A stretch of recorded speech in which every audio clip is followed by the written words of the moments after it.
Hey all, welcome back to Cult of Film. Today, Truman and I are gonna be reviewing a film that has become one of. It's in my top 10 now. This movie, I don't know why there isn't more talk about it. I know that people that know about it celebrate it.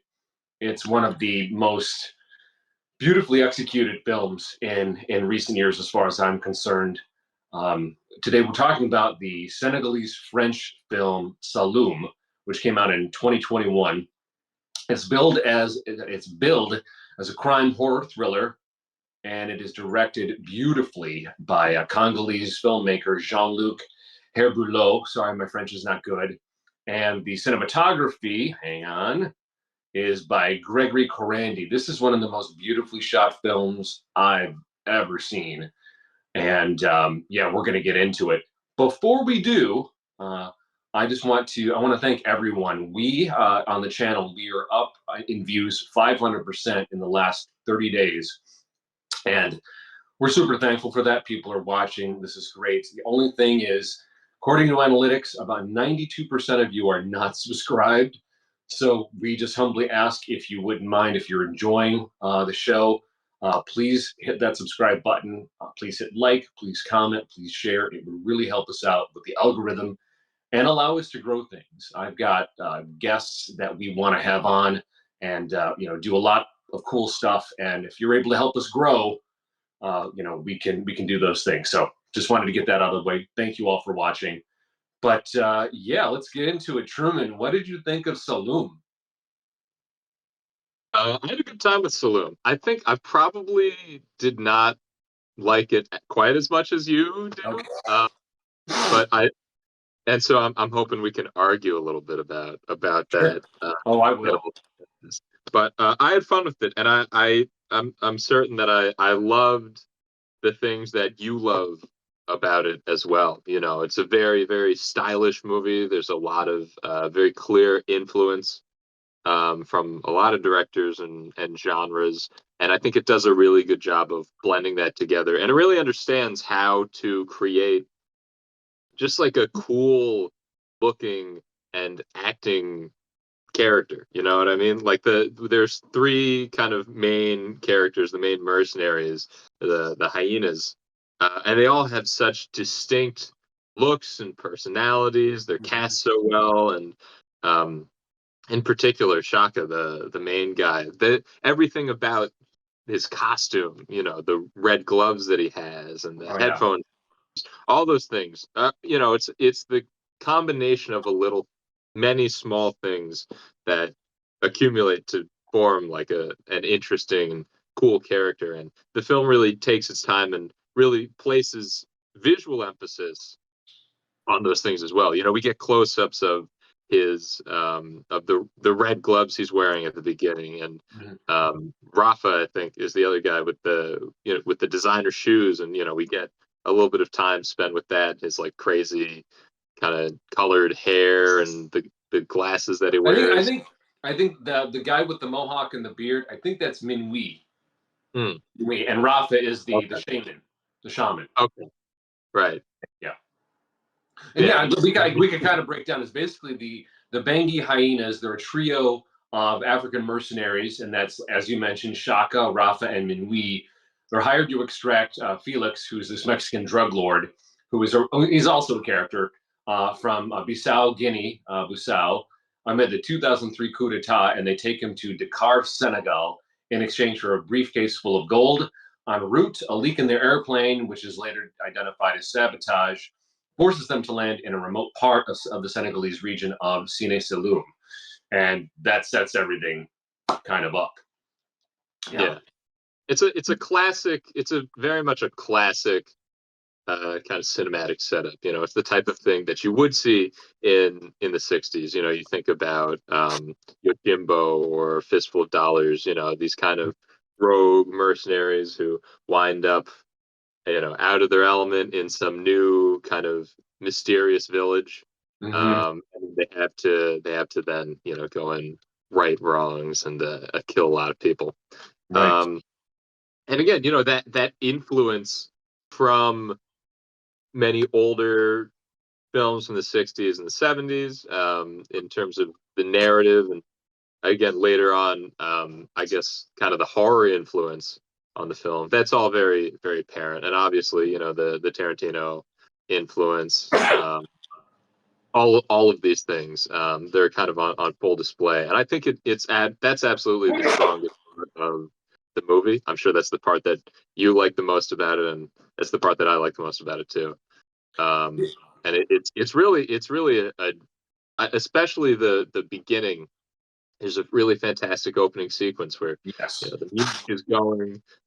It's this kind of fusion with African drums, but at the same time, this kind of like really energetic, um, this very energetic kind of modern score. And it just sets a really fantastic pace for the film that we kind of carry throughout. And I think that's definitely I think the film's strongest suit, just that sense of that very confident sense of style that it has. Yes, and it's no, you're absolutely right. Visually, this movie is really stunning, and it grabs your eye. Like from the first few frames, they drop us right in the middle of this coup d'état, and there's action, and it's very compelling from the get go. And then you see these guys, the Bangui hyenas, and like you said, they're all incredibly stylish. They're all incredibly unique. It's kind of this ragtag group of mercenaries, and you just want to be around these guys. You want to see what they're going to do next, and and then it's one, it's sort of it's a great onion of a thriller, because it just keeps getting peeled off and peeled off. As we go along, they're escaping. They get the drug lord. They get the gold. Then they've got to ditch the plane because of the damage to the fuselage. And then they're in Saloum, and they've kind of got to create different names, and they're terrible at their cover. At least two people clock them, as they're there in Saloum. Yeah. And what's really interesting, what's again clever and unique about it, is the first person to clock them is a non-hearing woman. She signs, and she lets them know right away. I know who you guys are. I know you're the hyenas, and if you don't agree to get me out of here, I will expose you. And so there's this layer of them trying to get their host to believe that there's somebody else, all the while this woman knows exactly who they are, and she's trying to negotiate. All these actors, by the way, are incredible. The talent that is coming out of Africa is really, really superb. Every single one of these actors I want to see in more stuff. I would kill to direct any one of these actors. And again, it's all so beautifully shot. It's very difficult for me to put any one aspect of this film above any of the others. The story is solid, even if the story isn't necessarily super complicated, and it isn't. It's sort of, like you said, heisty. It has the echoes of a Western. It has the echoes of of a Yojimbo. It has aspects of a heist film. Mm-hmm. And the stakes just keep building as you go along. There's treachery. There's intrigue, and at no point in this film are you ever bored. It's an 84-minute film, and they packed so much into it. That's another thing that, in terms of the props to Jean-Luc Herbulot and the team and the editors, to have put so much character, so much development, so much backstory, and great narrative into a movie that's under 90 minutes is really impressive, and so against the grain of what we're getting in film right now. Like, it doesn't seem like, and I don't mind long movies at all. I'm a big fan of Tarkovsky. I'll watch 2.5, 3 hour movies. If they're good, I don't care. But I do really appreciate that there's so much meat on the bone of Saloum, and it's under 90 minutes. Just look, if you didn't look at the runtime of this movie, you'd be like, oh yeah, that's easy low. 2 hours and some change. No, 84 minutes. And you get to the end. And another thing I love about this movie is it left me wanting more. Every time I watch this movie, I'm like, oh, I keep scouring the web for these folks that have wrote and directed this film. I'm hoping that we will get prequels or we'll get sequels because I just love the characters so much. They're so believable. The acting is so effortless. And one of the things that, in addition to that explosive opening of the coup d'état in the beginning, that feels very Tarantino, and I mean that as an um, absolute compliment to the team that put this film together. Uh, there are these amazing wides and these amazing drone shots of the Senegalese Delta. It almost looks like another planet. It is one of the most beautiful places I've ever seen. I so want to go to Senegal now. I really want to go to Africa and see these places. Just as far as I'm concerned, I give this movie 4 stars top to bottom. Cinematography, directing, writing, the acting, the costumes. Again, these guys just they look like $1,000,000. You want, even if you're not a mercenary, you're like, maybe I could be a mercenary too, because they look so cool. Yeah. And there's 2 twists. There's a reveal as they're there in Saloum, relating to one of the characters. And I want to try not to spoil too much here. That I think really adds this fun layer to it. And in fact, if it's not for this event, it doesn't set everything in motion that basically pulls us through to the end. Also, the special effects in this movie. I am a big I'm a big advocate and just a lover of practical effects. And there's a ton of digital effects in this movie for what happens as things open up and sort of expand while they're in Saloum, that to me looks so real. It's some of the most flawless digital effects in a horror movie that I've ever seen. And I don't know if it's truly to call this horror. They're probably calling it horror because it's streaming on Shudder, and it's been on Shudder for years. I really wish this, and it's a good place for it, but I would really like this movie to a bigger audience. This should be on Tubi. This should be on Prime. This should be on Netflix. It really should be. It's so damn good. But the digital effects that they do for these beings that we see later, I don't want to give too much away, looks so real. And it's so original that you don't. I've never seen anything. I can't remember the last time I saw something like what we see in this film in another supernatural thriller / horror movie. What were your thoughts on that, man? So this is, I think, where I would probably differ with your opinion. I agree. I think the special effects are good. Like at no point does this film. I can think of only maybe like 1 or 2 shots where I didn't really buy the effects. And given that this, it kind of has the feel of a lower budget production, I think that's fine. But for me, I think personally, I think narratively, once the supernatural stuff gets introduced, I felt less engaged with the movie than with the first half. I think it starts out really strong, and I kind of found myself almost wishing like it kind of just stayed what it was setting it up to be. You know what I mean? Where we have this kind of like tense cabin in the woods, Hateful Eight kind of setup where there's all these people in this kind of isolated region, and some people are trying to hide their identities, and there's a lot of people who are there already, and we don't know what anybody's motives really are. And I think I would have preferred if the story had stayed that way, and not really kind of gone in the direction it did, because I think there's a lot of tension. A lot of cool moments that could have been brought out of it, and we get some of them.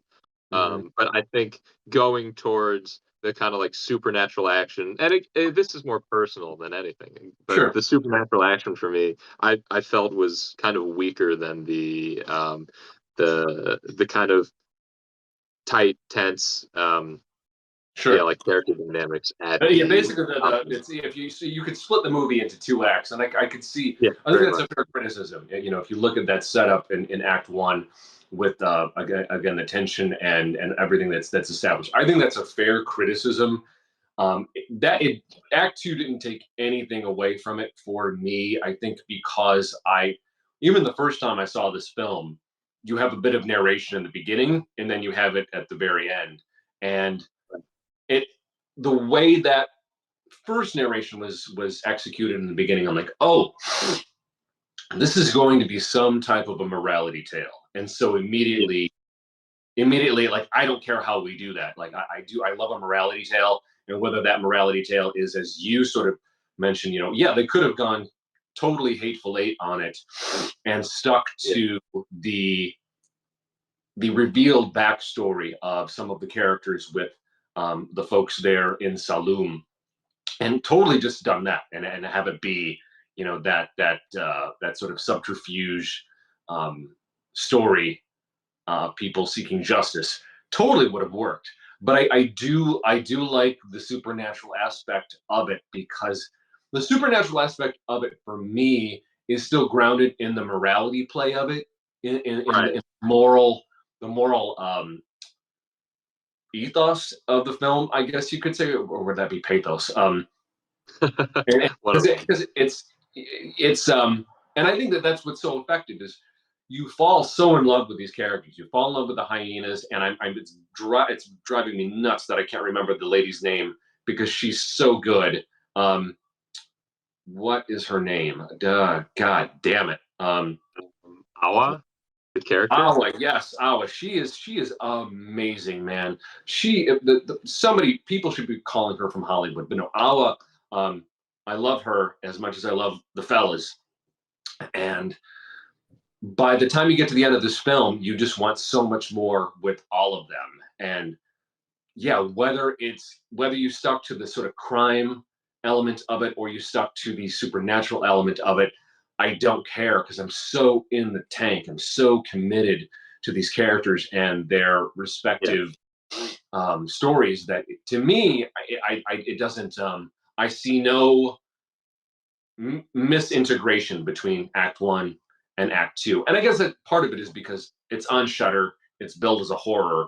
But I could see from your point of view how you could have just made it a straight crime mercenary thing. You could have made it Reservoir Dogs in Africa.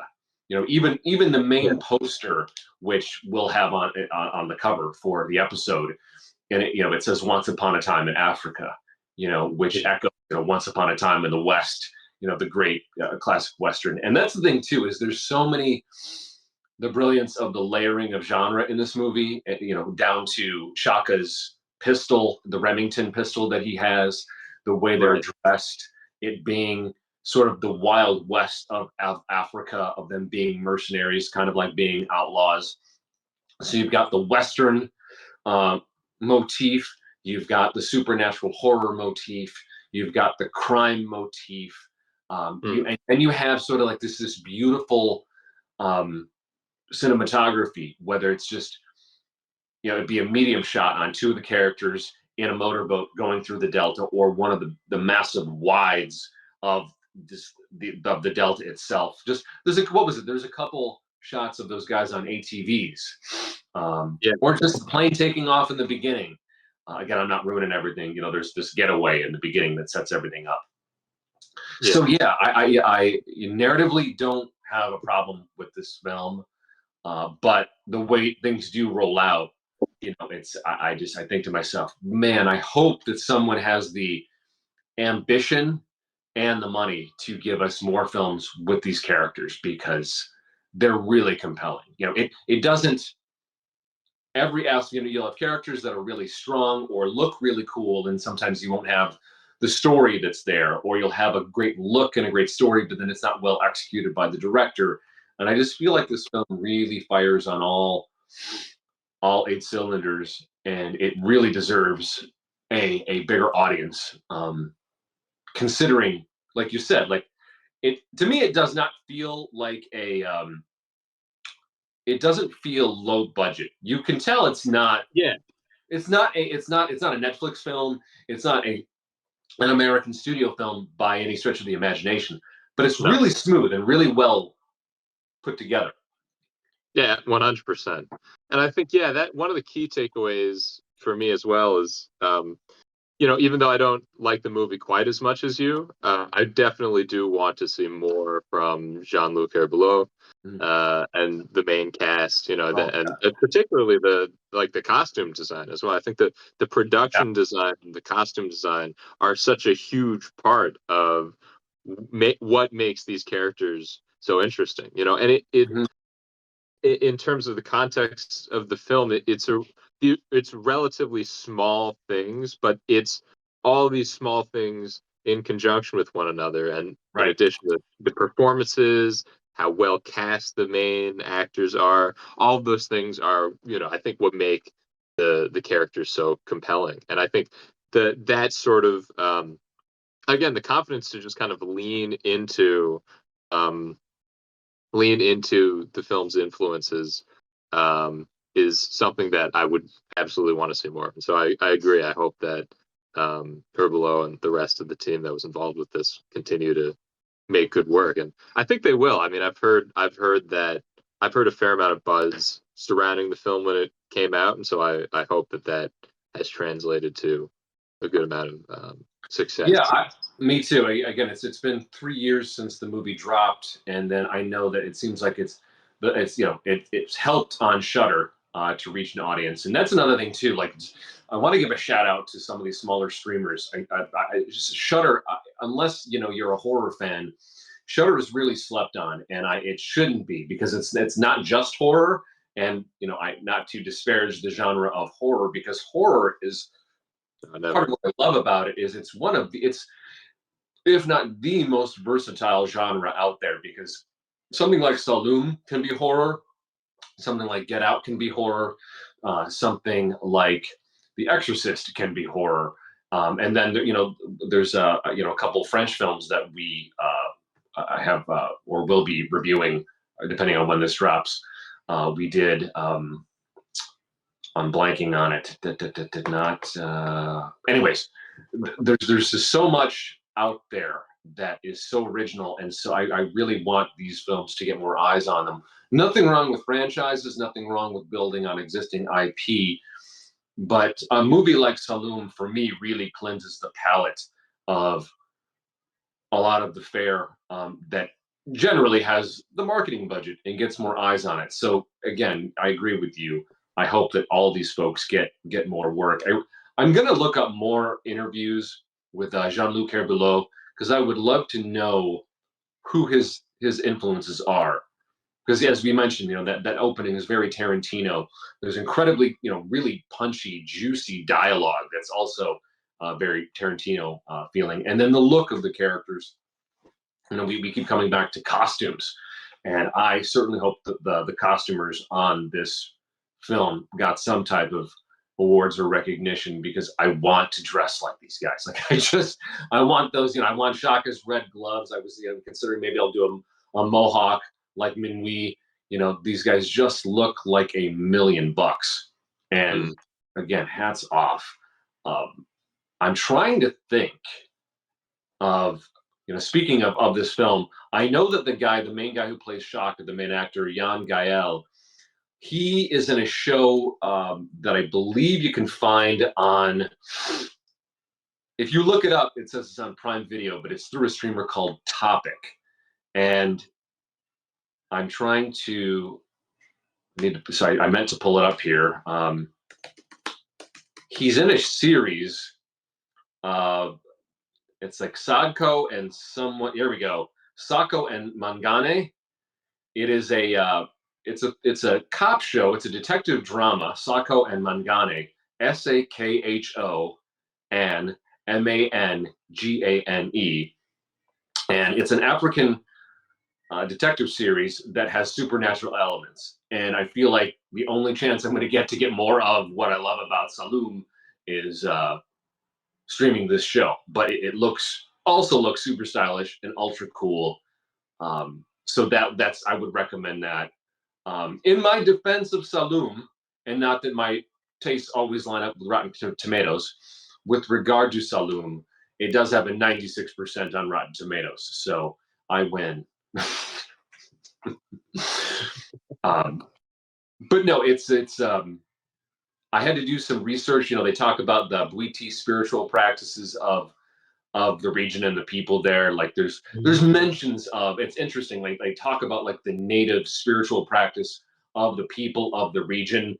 And it's also an area where Islam is a dominant religion. You hear one of the Yeah. characters say mashallah at one point.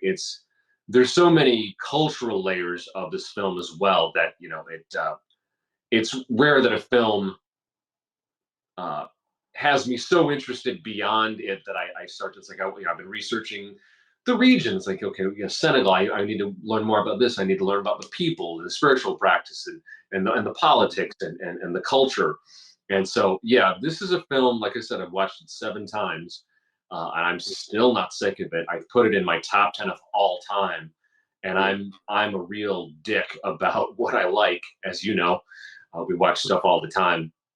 I do think even if maybe someone doesn't love it as much as I do, maybe a little more critical on your end. I still think this is a fun movie. There's a lot in there to love, and it does. I just feel like it's a really strong resolution. I know that you weren't as big a fan of Act Two. What was your feeling without spoiling it? Were you satisfied with the ending, or? Because I watched it with a couple of people that were just sort of like, oh, they weren't expecting the ending, which again, Mm.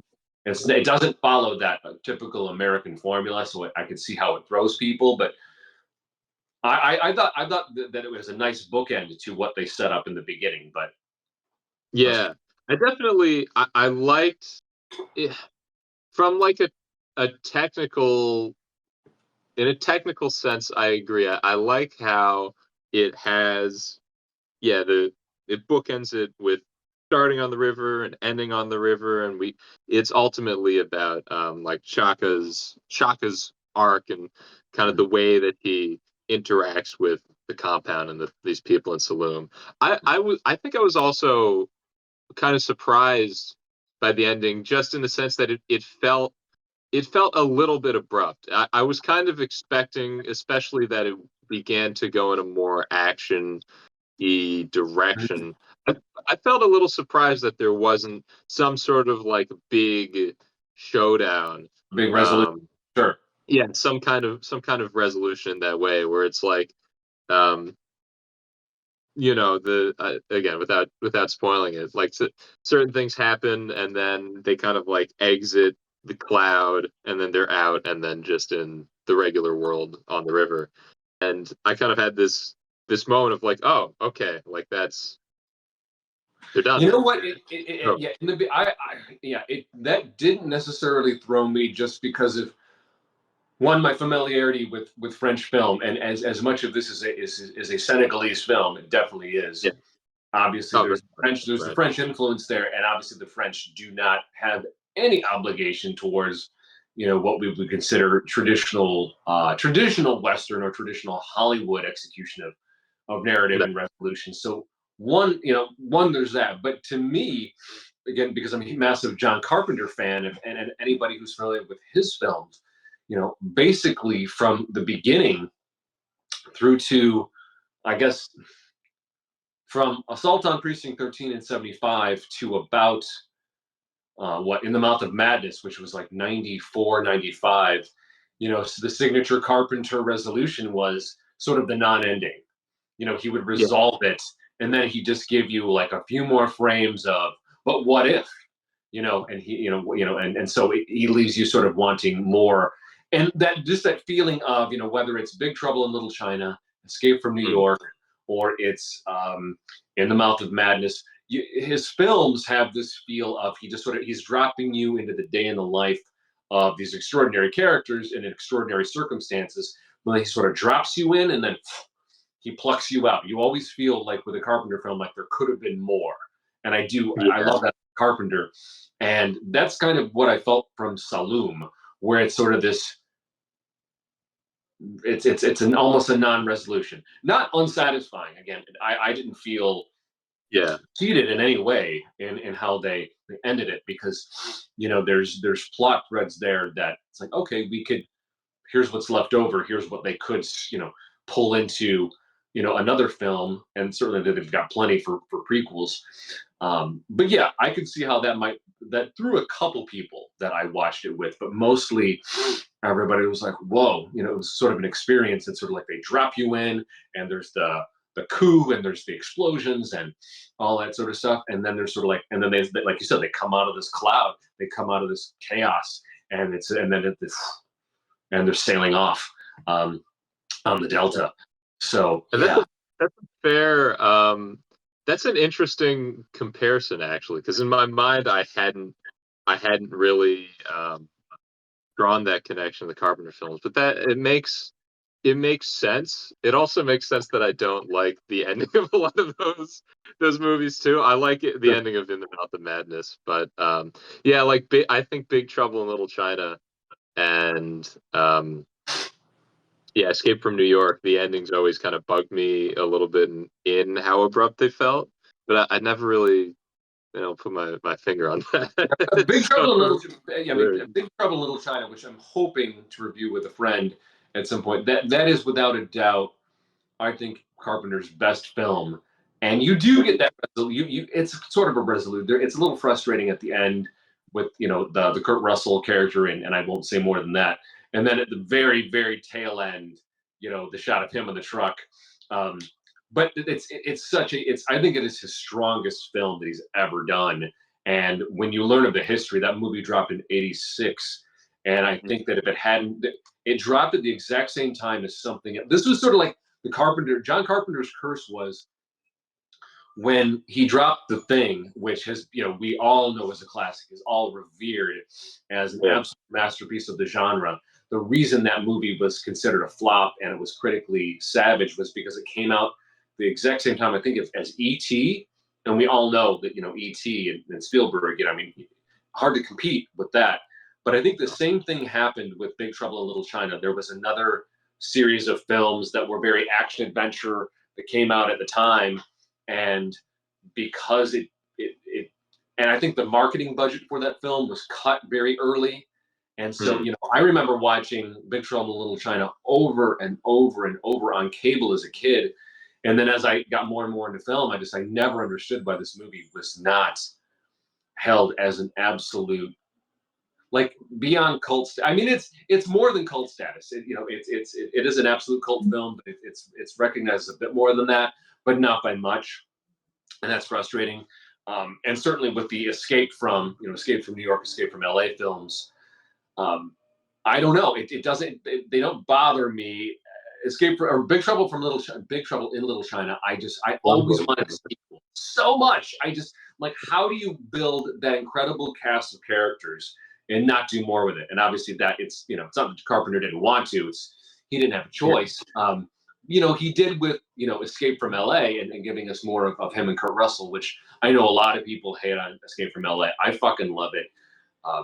But those films also, they sort of end like, okay, but you got to give us more. And that's sort of what I see with Saloum. There's clearly that resolution, non-resolution a la Carpenter. There is the fun, sort of ragtag character and witty dialogue of like a Tarantino. I think if you enjoy Westerns, if there is a hateful eight element to it, I'm trying to remember that recent Netflix Western I enjoyed. I'm trying to remember the name of it. Here it is. It's The Harder They Fall. I feel like falls sort of in with this too, and unconventional, but that's I guess that could lead us to what would be some good double features. And I think this with Hateful Eight, even though Hateful Eight is way longer than Saloum, I think you could see the parallels there, the Western influences, the dialogue influences, the rich characters that are built. And again, here below, he builds it in like a fraction of the time, which again really speaks to his writing and his directing, that he's able to build these characters in such a short amount of time, just with the look of these characters. And Netflix's The Harder They Fall, which I really enjoyed. I don't know a lot of people personally that watched it, but It was another. It's a African American Western, and I don't know if people don't know this, but 1/3 of all the cowboys in the Old West after slavery and during Reconstruction, 1/3 of all cowboys were African American. That's something that's a part of American history that I we need to build out more of. It's and people like Spike Lee and some of these other guys are doing, but it's a fun one. There's a lot of the actors in this one. You've got the embattled Jonathan Majors, but you also have Lakeith Stanfield, Zazie Beetz, R.J. Seiler, Idris Elba, Regina King. It's kind of a murderer's row of actors, and it's really well written, directed. That would really fit well. And there's nothing more I can say about The Hateful Eight. It's Tarantino. It's a bunch of folks that he's worked with before, and some new ones. I think those are good double bills. It's hard for me to think of other movies that might fit as a double bill with Saloum that aren't westerns, because I can't think of a whole bunch of supernatural films that would. Oh, my pick would for sure be From Dusk Till Dawn. That's the I think the okay, yes, that's a great one. The same this literally the same exact structure, the same exact kind of unexpected supernatural elements, and the same kind of very confident sense of style that both films have. No, that's perfect, because you've got that deserty west setting, and obviously all the vampires.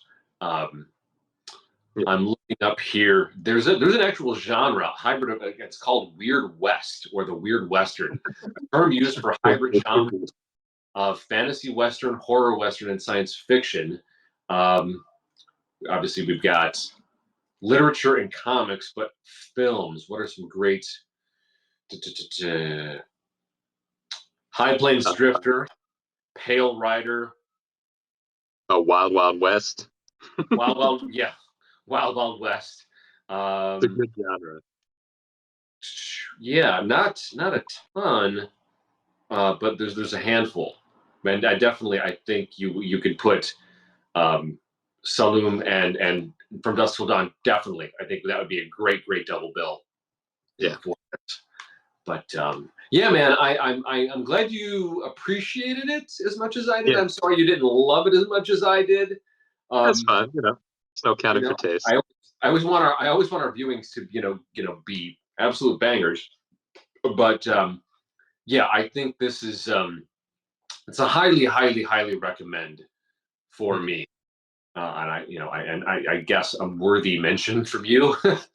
Yeah, I think people should still see it. I'm very glad that I watched it, because it had been on my list for a while. So basically, since it was released, I'd seen a lot of buzz about it. And ultimately, despite the fact that I think there are certain elements of the film that are a little unrefined, that I wasn't always in love with, I think the creativity here and the kind of the passion for making cool films on display here makes it worth supporting and makes it worth watching. And there is a lot to appreciate with it. So I would say it's definitely worth a watch. Awesome. I have Herbulot's Wikipedia page here, and I want to give this guy more shouts out. In 2014 he wrote and directed a film called Dealer, and that was his first independent feature in France, and that premiered at Fantasia International in Montreal. In 2019, he created, directed, and operated as showrunner for the TV series Sako and Mangane that I mentioned earlier, entirely filmed in Dakar for Canal Plus Afrique, with actor Jean Gael, who we have in Saloum, and another guy, Isaka Sawadogo.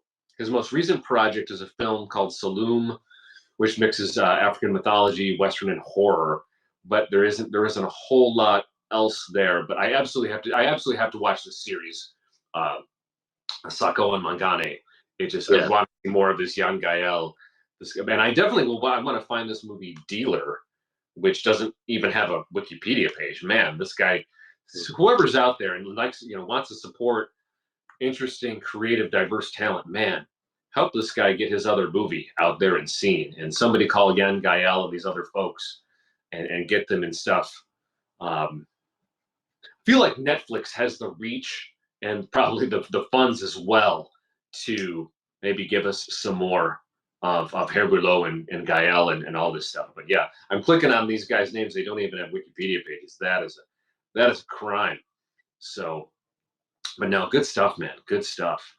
And yeah, well, again, we thank you all for watching.